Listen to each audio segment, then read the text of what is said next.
Араван районунда алгачкы түшүмдөр жыйналууда. Мында картошка, сарымсактар бышып, учурда сатыкка чыгаруу алдында турат. Араван районунда биринчи түшүм катары картошка жыйналып жатат. Дыйкандар картошканы февраль айында эгишкен.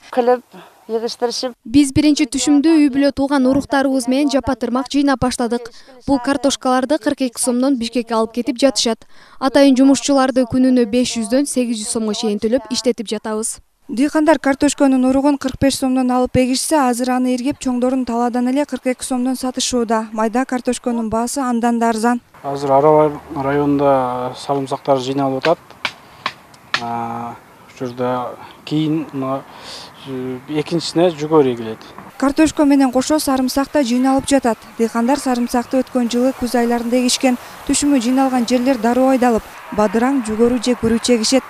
Мындайча айтканда 1629 гектарга картошка эгилген. Бүгүнкү күндө ошол картошканын 260 гектары уже казылып алынды да 2 күндүн ичинде. Андан тышкары бизде чеснок эгилген. Сентябрь, октябрь айларында 210 гектар жерге бүгүнкү күндө чеснокторду казып, аны да сатуу кетип атат. Бүгүнкү күндө бир дана чеснокту 4 сом 5 сомдон сатылып атат. Араванда буга чейин капуста жыйналып, базарларда сатылып бүттү. Май-июнь айларында биринчи түшүм жыйналып, дыйкандар экинчи ирет эгин эгүүгө шашат. Райондо 19 000 гектардан ашуун суга тайдоо аянты бар. Зарина Рахманбердиева, Бексултан Абиев, Ынтымак, Ош облусу.